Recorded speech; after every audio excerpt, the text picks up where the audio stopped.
할로 친구들, 우리가 어떤 민족인가요? 밥에 진심인 민족, 남의 아침 밥상이 궁금한 민족. 인사말이 밥무시오 이고 헤어짐의 아쉬움을 뒤로한 채 건네는 말이 언제 한번 밥 먹자. 여러분도 공감하죠? 설사 어떤 꿍꿍이를 품은지 모르지만 소고기를 사준다 하면 일단 고개를 끄덕이는 게 한 민족의 유구한 전통입니다.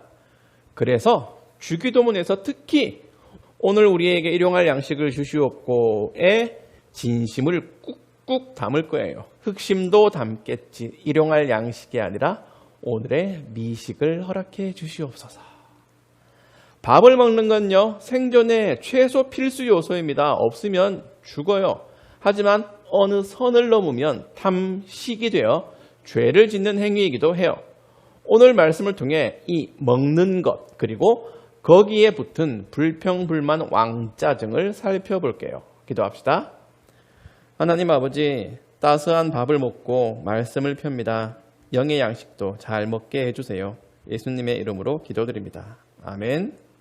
오늘 말씀은 그 유명한 광야의 주식 만나와 메추라기가 주인공입니다.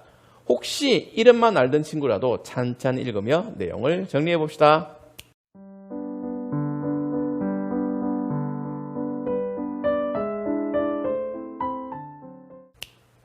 성경을 읽을 때 항상 때와 장소에 유념하라고 했어요. 이스라엘은 지금 어디 있나요? 신광야. 민수기에 나오는 친광야와는 달라요. 어쨌든 광야입니다. 이런 땅이에요. 나무는 듬성듬성, 햇볕은 쨍쨍, 모래알은 반짝, 체감온도 불쾌지수 짱짱인 곳, 습도는 낮아도 불기운이 가득한 곳. 사막과 동급이라고 보면 되는 곳이 광야입니다. 거긴 당연히 의식주 생활에 차질이 많이 발생하는 곳이지. 때는 언제인가요? 출애굽한 지 한 달째, 광야에서 한 달, 먹고 사는 걸 진지하게 고민해야 할 시기라고 볼 수 있어요. 여기까지는 충분히 이해할 만한 상황. 그래서 하나님은 만나와 메추라기를 주셨어. 공짜 음식, 적절한 보급품, 탄수화물과 단백질 공급이 원활해졌어요. 그러나 고민과 보급 사이에 이스라엘의 왕짜증이 들어있어요. 어제 본문에선 물 때문에 성질을 부리더니 오늘은 음식 때문에 불평해요. 누구한테? 모세와 아론, 그리고 하나님. 3절에 여호와께서 우리를 이집트 땅에서 죽이시는 것이 차라리 더 좋을 뻔했어. 이집트에서는 고기 삶는 솥도 곁에 있었고 빵도 배부르게 먹었어. 그런데 당신들은 우리를 이 광야로 이끌어내서 우리를 굶어 죽게 하고 있어. 명분이 뭔가요? 배고프다. 하지만 거기 담긴 뜻은 괜히 나왔어. 요거 왜 가만히 있는 우리를 끄집어내서는 하는 속마음이 출애굽기 초반부터 끝까지 민수기 전부에 깔려있는 이스라엘의 속마음이에요. 잊을만 하면 괜히 나왔어. 거기 있을걸 한다니까. 바다의 노래를 모세 혼자 부른 게 아니야. 이스라엘 전부가 떼창을 했어요. 과거 현재 미래가 모두 위대하시고 전능하신 하나님의 다스리심 안에 있다는 고백을 담은 바다의 노래를 바다 앞에서 불렀는데 성경은 그 장소에서 바로 마라로 건너뜁니다.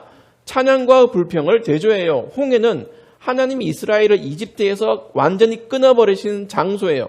그것만 해도 고맙지.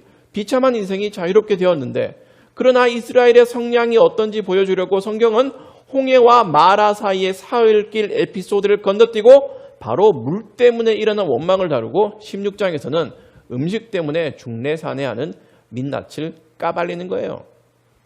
이렇게 물과 음식 때문에 일어난 원망과 불평 한가운데 율법이 있다. 어제 본문에도 오늘 본문에도 하나님의 관심은 애들한테 뭘 먹여야 동네방네 잘 먹였다고 소문이 날까가 아니라 과연 내 말에 순종하는가 였습니다. 즉 이스라엘의 의식주는 하나님을 향한 순종의 중간고사였어. 이 시험을 잘 치르면 하나님이 아주 그냥 차고 넘치도록 배가 빵빵한 채로 노래 부르게 하실 참이었지. 그런데 이스라엘은 그 와중에도 죄를 지어요. 처음에는 불평으로, 두 번째는 불신으로. 괜히 나와서 괜히 끝에 이제 다 죽게 생겼네 하잖아. 그건 내가 너희를 애굽 땅 종되었던 집에서 인도하여 내어 가나안 땅에 들어가게 하겠다는 하나님의 약속은 애초에 믿지 않겠다는 뜻이야. 그게 불신이야. 약속을 모르는 게 아니라 약속을 없는 걸로 치는 거. 하나님은 이스라엘의 그런 상태를 아시고 4절에서 모세와 아론에게 말씀하세요.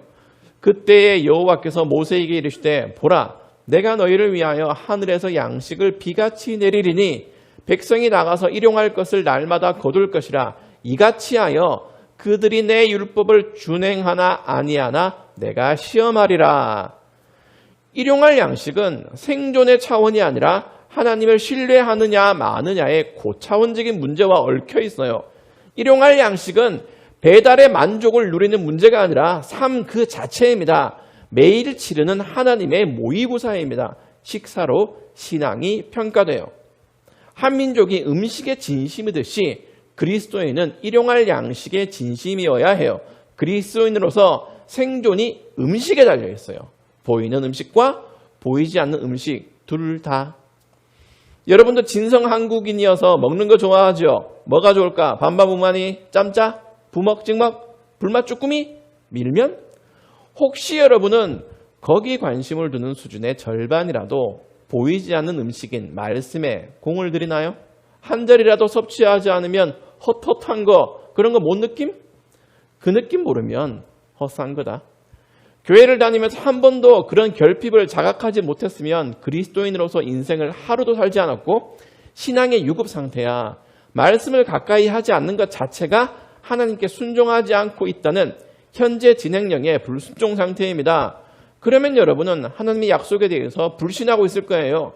삶이 사시사철 천지사방으로 좌충우돌할 때 확신도 덩달아 흔들릴 거예요. 고작 성경 하나 읽지 않는 걸로 그렇게 판단한다고? 아니에요. 말씀이 없이는 하나님을 바르게 알 수 없어요. 오늘 중요한 건 신비한 만나와 메추라기가 아닙니다. 그것들이 주어지는 순서예요. 그걸 찾아볼까? 만나와 메추라기 직전에 무슨 장면이 나오나요?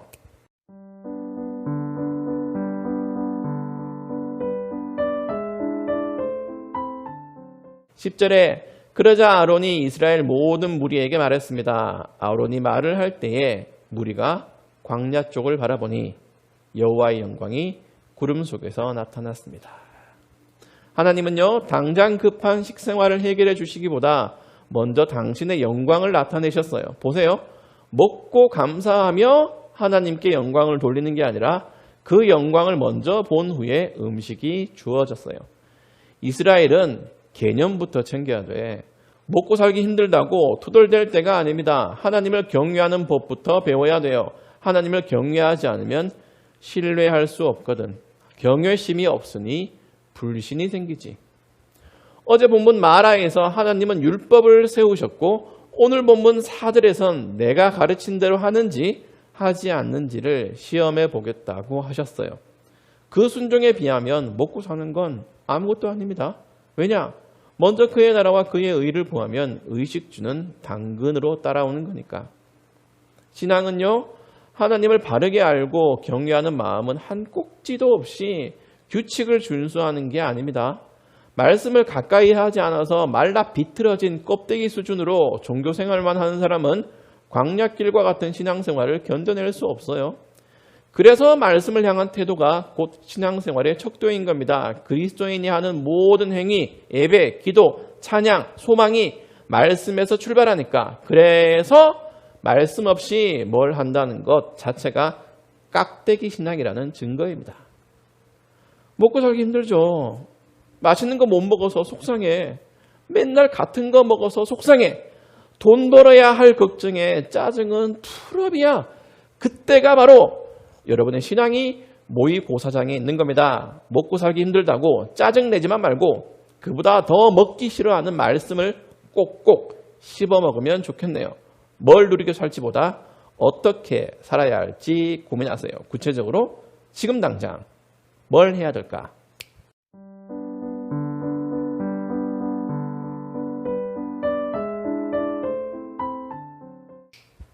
말씀 먹엉, 두 번 먹엉. 예수님은 요한복음에서 당신이 하늘에서 내리는 생명의 떡이라고 하셨어요.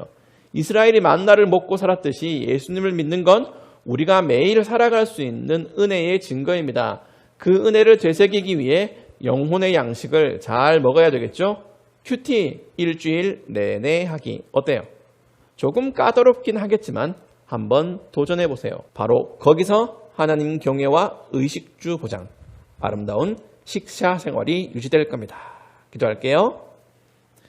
하나님, 맛있는 게 참 많은 세상에서 달고 오묘한 말씀의 참맛을 알게 해주세요. 영혼의 양식으로 저희가 살게 해주세요. 예수님의 이름으로 기도드립니다. 아멘. 여러분 잘 지내고요. 우리 다음 영상에서 다시 만납시다.